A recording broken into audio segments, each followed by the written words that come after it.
Hello everyone, welcome to Sentence Diagramming 101. This is Chapter 1, Parts of Speech, Section B, Pronouns. So in this chapter we're going to talk about the part of speech known as the pronoun. And yes, there are a lot of different versions of them. There's the most common one that you probably use all the time, and those are your personal pronouns. But then we're also going to get into the others like demonstratives, indefinites, interrogatives, reciprocals, reflexives, and relatives. So let's start with the familiar. Personal pronouns are the ones we use every day. See, we is a personal pronoun. And they're the little words, right? I, me, you, we, us, ours, they, right? Those are personal pronouns because they describe people. And they come in a couple of different versions, right? There are the subjective pronouns because they are the subject of the sentence, the doer of the things, if you will. And those are I, we, and they. Also, you is a subjective pronoun, but it's a special one because it doesn't change. But the other kind of personal pronoun that you will have is the objective pronoun. And this is when the pronoun is receiving the action of the sentence. It is acting as the object. So I do things, but things are done to me. We do things, subject, but things are done to us. So that would be the objective case. And then they do things, but they do things to them. So they does the action, them receives it. That's the difference between subjective and objective. Subjects do things, objects receive action. So those are those types. Now, we also have possessive pronouns. And those are the ones that show ownership, right? They're possessive. So, usually these words replace the noun plus the apostrophe. And because these words are possessive, it's like they have one job in English. They do not need an apostrophe. They're like, I got this. I don't need the help of the extra apostrophe because I know what I'm doing here. And these words are my, our, their, our, her, hers, mine, anything over in this category. So right here you've got a nice little chart, right? And it's divided up by first person, which is using I, we, me, us, me, mine, ours. Second person is always you until you get into the possessive, and then it becomes your thing, or it's yours. And then third person is he, she, it, they, her, him, it, them, right? And then all of these. Notice, no apostrophes. You're not going to need apostrophes on personal pronouns, ever. Moving on to the next type of pronoun, you have the demonstrative. And if you look at this, it looks like this word is demonstrate, right? Yeah, because it is. These are the pronouns that literally show you a thing, like this coat or that house or these shoes or those doors. If you can point to it, generally the pronoun that comes before the this, the that, the those, these, those are demonstrative pronouns. Now, in terms of singular and plural, that just means whether there's one or more than one. So this and that are singular, these and those are going to be plural. This is usually closer, that is usually far away. It's just the way we tend to use them. And that's pretty much it for this and that and these and those. But the next type you're probably more familiar with because we use these all the time. Indefinite pronouns. They're called indefinite because they're kind of vague, right? It's like anybody, anyone, anything, anywhere. Everybody, everyone, everything, everywhere. Nobody, no one, nothing, nowhere. Somebody, someone, something, somewhere. So these are all the indefinites. And you can tell it's an indefinite because it has a body, a one, a thing, or a where at the end. And they're always going to give you more information, but it's always like just enough to be sort of helpful, like everyone will be there, but I still don't know who that is. So it's a pronoun. It's also a little vague because we use pronouns to replace other words in English. That's their primary function. So these are indefinite pronouns, as the name says. Now, the indefinite pronouns are always singular. I know it's weird, but like everyone, everybody, everything, they are singular units, right? Everyone has a great time. You don't say everyone have a great time, right? Because that would be the plural verb, and it just sounds weird.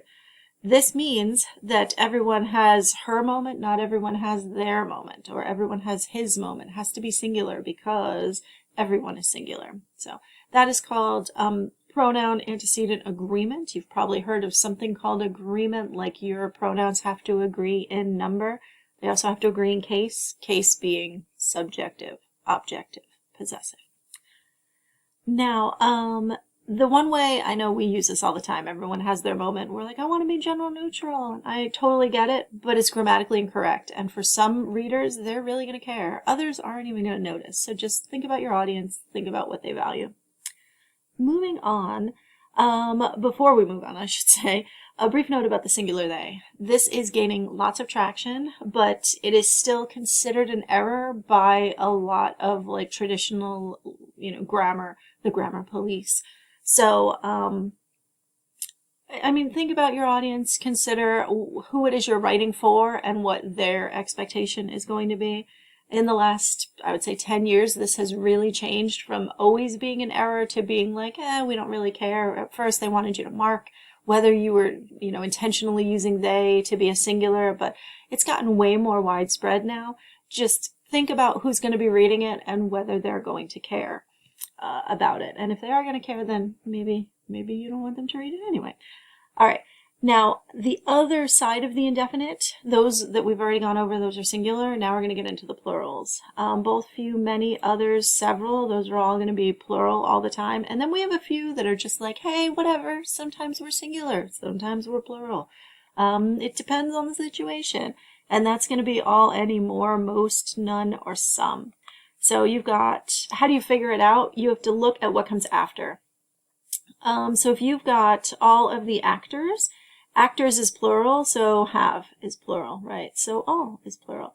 But here, all of the soup, well, soup is singular, right? You don't have 12 soup, you have like 12 cups of soup or bowls of soup, but it's one of those non-count nouns, so it's always going to be singular.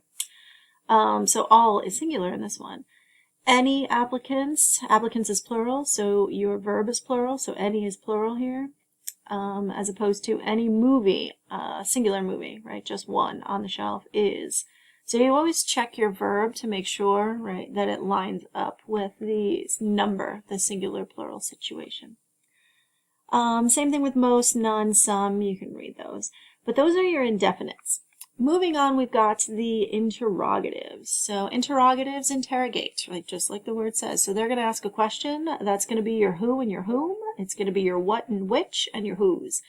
So who and whom. Okay, there's a lot of confusion with this. An easy trick to remember how to use which one is that who is subjective. It is always going to be the subject of the sentence. It's going to be doing the thing, and you can replace it with the word he. Whom is always going to be the object of the sentence. It is in the objective case, and you can replace it with him. I'm not trying to be sexist here, but he and him, one ends with an M, like whom does. You could do it with she and her as well, but her ends with an R, and it doesn't, I don't know if you're going to automatically remember that, but moving on, we're going to talk about what. So what is going to refer to things, like who and whom are always going to refer to people. What is going to refer to things. Which can be either or, can be people or things, and then whose is always going to be people, whose book is this, whose code is that. While we're here, talk about whose and then who is, right? So whose with the OSE, that's the pronoun. WHO apostrophe S is a contraction for who is. So unless you're saying who is, you don't want an apostrophe S, you want, the OSE version of the pronoun. They're both pronouns, but one is part of a contraction. And while we're here, oh yeah, you can add evers. So you can make it, whoever, whomever, whatever, whichever. You also sound slightly snarky when you do that. Like, whoever did you expect? You can talk to whomever you want. So you can add evers. It's totally fine. There are also pronouns when you do that. The next kind of pronoun is called the reciprocal, and this is where they show a relationship between the two. So there's only two of them, which makes life easier, and they both include other, right? There's each other and one another. Generally speaking, each other is two, and one another is for three or more. So you're like, John and I have great conversations with each other because there's two people. The teammates, there's more than one, so, they're very fond of one another. Moving on, after the reciprocal, we've got the reflexives. Reflexives refer back to the self. You can think of them as reflective. I don't know if that helps. But myself, yourself, himself, herself, itself, oneself, ourselves, themselves. Ooh, never their selves. Their selves, not a thing. Themselves. And then yourselves. And you just use the words for emphasis. only use them for emphasis. A lot of times people get really crazy with hypercorrection and they want to sound fancy, so they're like, I organized the meeting myself. And you're like, okay, well done. If you've never organized a meeting before, then seriously, you deserve the self. But if you do it all the time and you're like, this is our Friday meeting, not really that impressive. You can just say, I organized the meeting. So a lot of times people will be like, Andrew and myself will run the company. You're like, it's just Andrew and I will run the company is correct. The next kind is going to be the relative. All right, relatives are a little more involved. We will spend more time with these later on, but for our purposes, you need to know that they're going to introduce a clause, a separate sentence. So who, whom, what, which, and that are all considered relative pronouns when they're not asking questions. Because you remember, you're like, who and whom, those were interrogatives. Yeah, when they ask questions. When they do other things, they're acting as relatives. This is one of the fun parts of English, is that words do double duty, depending on how the sentence is working. So these pronouns can be relatives, they can be interrogatives, it just depends on the situation. But who is usually going to be a person. Whom is also going to be a person, but subject-object thing again. What is going to be a non-living thing, and then which can be animals or things, depending, and then that is usually, kind of the catch-all for all of them. And again, you can play the ever game. You can just keep adding ever to the end of things, and it totally works fine. A brief note about people and animals. It's ironic that my cat is meowing in the background. I have a cat, everyone. There he is. But you can tell how someone feels about something by whether they call them a who or a that. So technically, according to the rules of grammar, people are who and animals are that. But I love my cat, and my cat is a who. So you can break this rule if you want, but realize, according to the traditional rules of grammar, you're not supposed to.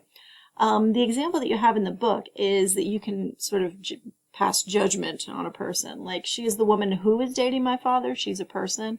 She is the woman that is dating my father. She's not a person anymore. She's a that.